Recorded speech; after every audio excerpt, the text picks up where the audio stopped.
Shalom a todos, a paz esteja contigo. Esse é o canal Verdade Revelada, 10 anos, trazendo o mundo espiritual, revelando a verdade, para que as pessoas possam se libertar do engano e possam se voltar para o Criador e ao nosso Salvador como o único meio de salvação. Hoje vamos falar sobre o mundo espiritual, queridos. Nós temos visto um discurso cada vez mais crescente em torno disso, e eu queria falar sobre o mundo espiritual celestial. Porque, em primeiro lugar, você deve saber o que o sistema religioso também esconde de nós sobre o mundo espiritual. Eu estou me referindo aos anjos, que são seres ministradores para aqueles que vão herdar a salvação. E também ao poder do Criador, que infelizmente é desconhecido ou distorcido na visão religiosa. Então, vamos meditar um pouco aqui em algumas coisas muito interessantes. E eu gostaria de mostrar algo que está encoberto, porque o sistema ele vai dizer, não, tem muita coisa ali que é de apócrifo e que não procede, mas vamos ver o que a Escritura diz. Em Colossenses 1,16, Paulo fez aqui um esboço da hierarquia celeste, né? Ou seja, dos poderes celestes. E ele diz o seguinte: porque nele, no Messias, foram criadas todas as coisas nos céus e na terra, as visíveis, que é esse mundo físico, e as invisíveis, que é o mundo espiritual. Sejam tronos, agora você vê a hierarquia. Tronos, dominações, sejam principados, sejam potestades, tudo foi criado por ele e para ele. Então, queridos, o nosso Salvador, né, que ao lado do Altíssimo participou, né, na criação de todos os seres angelicais, ele tem ali uma hierarquia, uma ordem de organização desses poderes do céu. E é interessante que muitas dessas coisas passam desapercebido na visão, digamos assim, do sistema religioso. É verdade que alguns, sim, entendem o que chamam de angeologia, estudo dos anjos e etc. Mas o que eu gostaria de colocar aqui é que tudo que o Altíssimo realiza, ele utiliza seus ministros, seus servos, os anjos, tá? Então, aqui tem algo que eles chamam de primeira esfera, né? Que são os anjos que servem diretamente ao Pai, né? E ao Filho. E nós estamos falando dos serafins. E é interessante que a palavra serafins, ela, na tradução literal, é queimados, ardentes, né? Normalmente sinônimo de serpentes, quando usada na Bíblia hebraica. Mencionada em Isaías 6, né, 1-7, quando o serafim toca ali a língua do profeta, uma brasa viva do altar, são a classe mais alta angélica e servem como guardiões do trono do Altíssimo. Eles são mencionados lá em Apocalipse, né, quando nós lemos que os 4 seres viventes que estão ali ao redor do trono do Pai, e eles têm 3 pares de asas, né? Ezequiel capítulo 1 diz que são 2 para cobrir o rosto, 2 para cobrir os pés e 2 para cobrirem em adoração ao Eterno. Então são seres que não cessam de declarar santo, santo, santo é aquele que está sentado no trono, e eles o adoram dia e noite. Após os serafins vem os querubins, né? Do qual o adversário é um dos caídos, né? E é isso que nós temos que entender. Primeiro a hierarquia celeste, para entender que tipo de hierarquia se formou desses anjos caídos.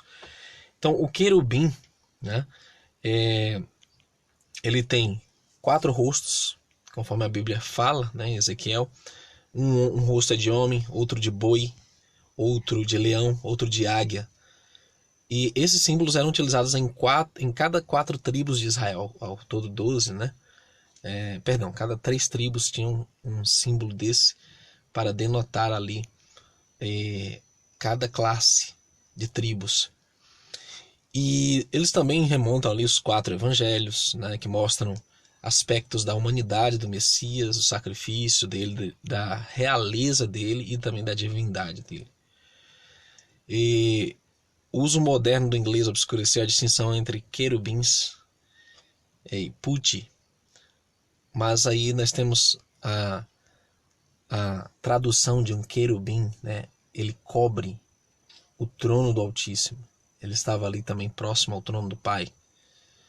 Nós vemos aqui tronos a seguir. Tronos, uma classe, né, de anciãos mencionada no Apocalipse, ou 24 anciãos que se assentam em tronos. Isso, na verdade, sempre foi incógnita para mim entender, porque aparentemente eles são descritos como se fossem seres humanos, mas não são. Eles são outra classe de anjos, né, que representam ali 24 tronos do governo do Altíssimo, né, como está mencionado em Colossenses, o primeiro texto que nós lemos. Também esses tronos estão associados por alguns aos ofanins ou erelins da hierarquia angelical judaica. Ofanins, também chamado de galgalins, referem-se às rodas vistas na visão de Ezequiel da carruagem, Ezequiel 1, 15 a 21. E também está no livro de Enoque, né, como uma classe de seres celestes que nunca dormem, mas guardam o trono do Altíssimo. Os ofanins são de aparência incomum, mesmo em comparação com os outros seres celestes. Eles estão intimamente ligados aos querubins. Quando eles se mudaram, os outros se moveram. Quando eles pararam, os outros pararam.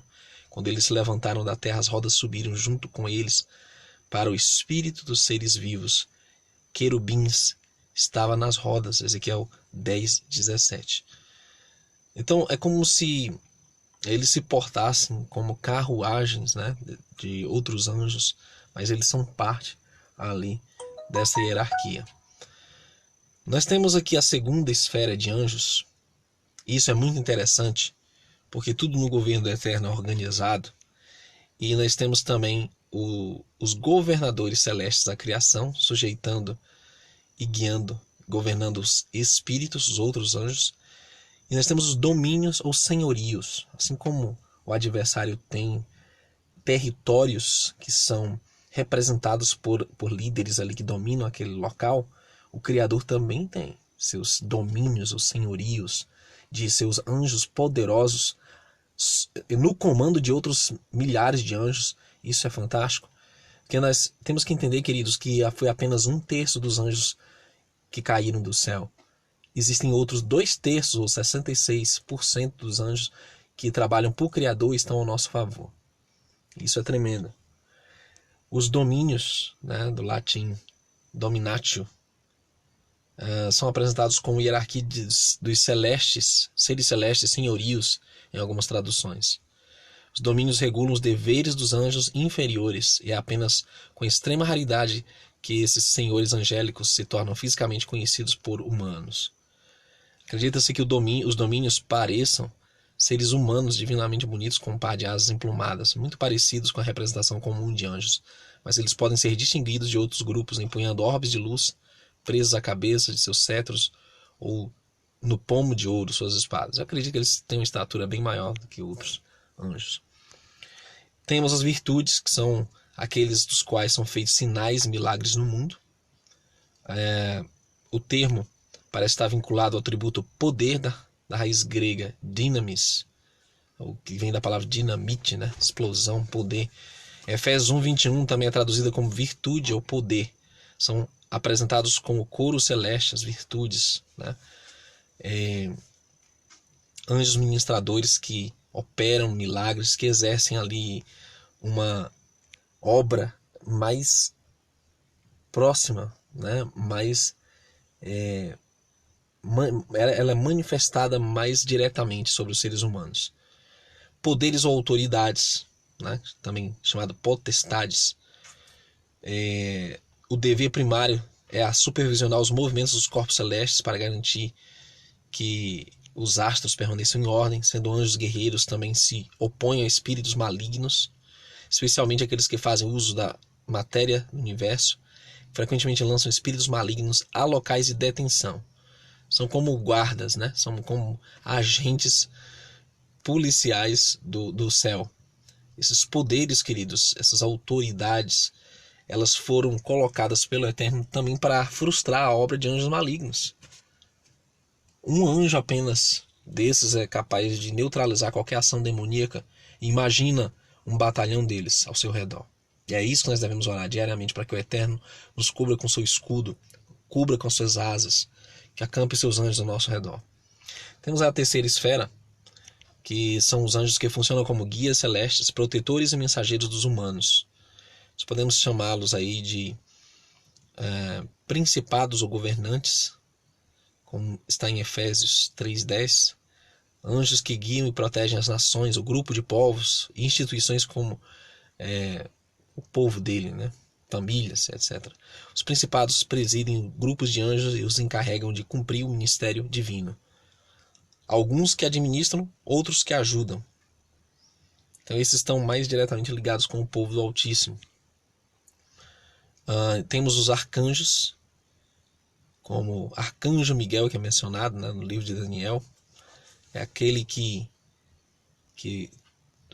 batalhou contra o adversário pelo corpo de Moisés.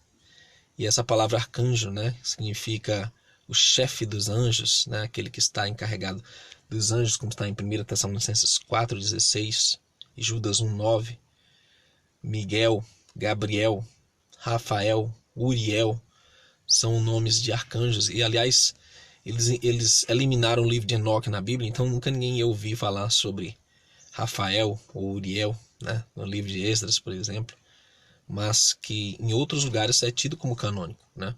E são sim reais. Rafael, Uriel, o anjo da luz do Altíssimo, né? E aí nós temos, dizem que são 7 arcanjos, né, da guarda das nações, países, preocupados com as questões e eventos que os cercam, incluindo política, assuntos militares, comércio. O arcanjo Miguel é visto como o protetor de Israel, né, o grande príncipe que ele se coloca em favor dos filhos do teu povo, está lá em Daniel 12, verso 1. Muito bem, queridos. E nós temos os anjos, né, do hebraico malachim, ou ângelos mensageiros, a ordem mais baixa dos seres celestes, mais reconhecida. São os que mais se preocupam com os assuntos do homem pessoalmente. Eles atuam como anjos da guarda pessoais. Todos nós temos um. Anjos da guarda que vem da ordem de outros anjos. Eles sejam atribuídos àqueles que guardam, né, os servos do Pai, as criancinhas, desde o seu nascimento até sua morte. E isso tudo é real, meus queridos. O mundo espiritual é real. Você deve ponderar se existem seguidores de Satanás físicos, literais na Terra. Se existem sociedades secretas, literais na Terra. Se existem manifestação de demônios na Terra. Então existem também os anjos. Tudo o que existe, que é descrito do céu, é real. E está muito perto de você. E nós devemos cada vez mais empunhar a nossa fé nesse sentido. E não ser céticos ou, nesse momento decisivo, ser enganados pela narrativa falsa do sistema, com moradores de outros planetas, ETs, OVNIs, evolucionismo, a pseudociência, tudo aquilo que eles inventaram para deformar a visão celestial das coisas. Que o Eterno te abençoe. Shalom, shalom. Até um próximo estudo.